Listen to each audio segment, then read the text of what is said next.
होनी को कोई टाल नहीं सकता। अभिमन्यु के पुत्र राजा परीक्षित थे। राजा परीक्षित के बाद उनके लड़के जन्मेजय राजा बने। एक दिन जन्मेजय वेदव्यास जी के पास बैठे थे। बात बात में जन्मेजय ने कुछ नाराजगी से वेदव्यास जी से कहा कि जहां आप समर्थ थे, भगवान श्री कृष्ण थे, भीष्म पितामह, गुरु द्रोणाचार्य, कुलगुरु कृपाचार्य जी, धर्मराज युधिष्ठिर जैसे महान लोग उपस्थित थे, फिर भी आप महाभारत के युद्ध को होने से नहीं रोक पाए और देखते देखते अपार जनधन की हानि हो गई। यदि मैं उस समय रहा होता तो अपने पुरुषार्थ से इस विनाश को होने से बचा लेता। अहंकार से भरे जन्मेजय के शब्द सुनकर भी व्यास जी शांत रहे।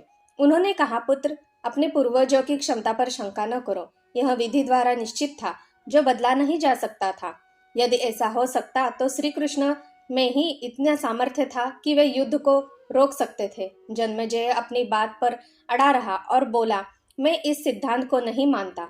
आप तो भविष्य वक्ता है। मेरे जीवन की होने वाली किसी होनी को बताइए, मैं उसे रोक कर प्रमाणित कर दूंगा कि विधि का विधान निश्चित नहीं होता। व्यास जी ने कहा, पुत्र, यदि तू यही चाहता है तो सुन। कुछ वर्ष बाद तू काले घोड़े पर बैठकर शिकार करने जाएगा। दक्षिण दिशा में समुद्र तट पर पहुंचेगा। वही तुम्हें एक सुंदर स्त्री मिलेगी, जिसे तू महलों में लाएगा और उससे विवाह करेगा। मन तुमको मना कर रहा है कि ये सब मत करना, लेकिन फिर भी तुम यह सब करोगे। इसके बाद उस लड़की के कहने पर तुम एक यज्ञ करोगे। मैं तुमको आज ही यह कह रहा हूँ कि उस यज्ञ को तुम वृद्ध ब्राह्मणों से करवाना, लेकिन वह यज्ञ तुम युवा ब्राह्मणों से करवाओगे। और जन्मेजय ने हंसते हुए व्यास जी की बात काटते हुए कहा कि मैं आज के बाद काले घोड़े पर ही नहीं बैठूंगा, तो ये सब घटनाएं घटित ही नहीं होगी। व्यास जी ने कहा, ये सब होगा, और अभी आगे की सुन। उस यज्ञ में एक ऐसी घटना घटित होगी कि तुम उस रानी के कहने पर उन युवा ब्राह्मणों को प्राण दंड दोगे, जिससे तुम्हें ब्रह्म हत्या का पाप लगेगा और तुझे कुष्ठ रोग होगा और वही तेरी मृत्यु का कारण बनेगा। इस घटनाक्रम को रोक सको तो रोक लो। वेद व्यास जी की बात सुनकर जन्मेजय ने एहतियात वश शिकार पर जाना ही छोड़ दिया, परंतु जब होनी का समय आया तो उसे शिकार पर जाने की बलवती इच्छा हुई। उसने सोचा कि काला घोड़ा नहीं लूंगा, पर उस दिन उसे अस्तबल में काला घोड़ा ही मिला। तब उसने सोचा कि मैं दक्षिण दिशा में नहीं जाऊंगा, परंतु घोड़ा अनियंत्रित होकर दक्षिण दिशा की ओर गया और समुद्र तट पर पहुंचा। वहां पर उसने एक सुंदर स्त्री को देखा और उस पर मोहित हुआ। जन्मेजय ने सोचा कि इसे लेकर महल में तो जाऊंगा, लेकिन शादी नहीं करूंगा। परंतु उसे महलों में ले आने के बाद उसके प्यार में पड़कर उससे विवाह भी कर लिया। फिर रानी के कहने से जन्मेजय द्वारा यज्ञ भी किया गया। उस यज्ञ में युवा ब्राह्मण ही रखे गए। किसी बात पर युवा ब्राह्मण रानी पर हंसने लगे। रानी क्रोधित हो गई और रानी के कहने पर राजा जन्मेजय ने उन्हें प्राण दंड की शिक्षा सजा दे दी। फलस्वरूप उसे कोढ़ हो गया। अब जन्मेजय घबरा गया और तुरंत व्यास जी के पास पहुंचा और उसने जीवन बचाने के लिए प्रार्थना करने लगा।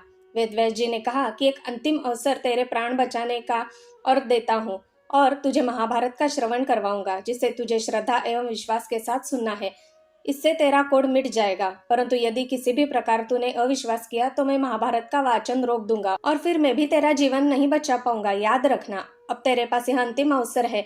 अब तक जन्मेजय को व्यास जी की बातों पर पूरा विश्वास हो चुका था, इसलिए वह पूरी श्रद्धा और विश्वास के साथ श्रवण करने लगा। लेकिन व्यास जी ने जब भीम के बल के वे प्रसंग सुनाए, जिसमें भीम ने हाथियों को सूंडों से पकड़कर उन्हें अंतरिक्ष में उछाला, वे हाथी आज भी अंतरिक्ष में घूम रहे हैं, तब जन्मेजय अपने आप को रोक नहीं पाया और बोल उठा कि ये कैसे संभव हो सकता है, ये तो गप्पे लगाती है। व्यास जी ने महाभारत का वाचन रोक दिया और कहा कि पुत्र, मैंने तुझे कितना समझाया कि अविश्वास मत करना, परंतु तुम अपने स्वभाव को नियंत्रित नहीं कर पाए, क्योंकि यह होनी द्वारा निश्चित था। फिर व्यास जी ने मंत्र शक्ति से आह्वान किया और वे हाथी पृथ्वी की आकर्षण शक्ति में आकर नीचे गिरने लगे। तब व्यास जी ने कहा, यह मेरी बात का प्रमाण है। जितनी मात्रा में जन्मेजय ने श्रद्धा विश्वास से कथा श्रवण की, उतनी मात्रा में वह उस कुष्ठ रोग से मुक्त हुआ, परंतु एक बिंदु रह गया और वही उसकी मृत्यु का कारण बना। हमारे जीवन का नाटक परमात्मा के द्वारा लिखा गया है, इसलिए होता वही है श्री प्रभु चाहते हैं। कर्म हमारे हाथ में है, लेकिन उसका फल विधि के हाथों में ही है। गीता के 11वें अध्याय के 33वें श्लोक में श्री कृष्ण अर्जुन से कहते हैं, उठ खड़ा हो और अपने कार्य द्वारा यश प्राप्त कर। यह सब तो मेरे द्वारा पहले ही मारे जा चुके हैं। तू तो निमित्त मात्र बना है। ईश्वर पर विश्वास रखे, होनी को टाला नहीं जा सकता, लेकिन नेम कर्म ईश्वर नाम से ही मानव जीवन को सुधारा अवश्य जा सकता है। जय श्री कृष्ण। धन्यवाद दोस्तों। कहानी अच्छी लगी हो तो कृपया सब्सक्राइब कीजिएगा।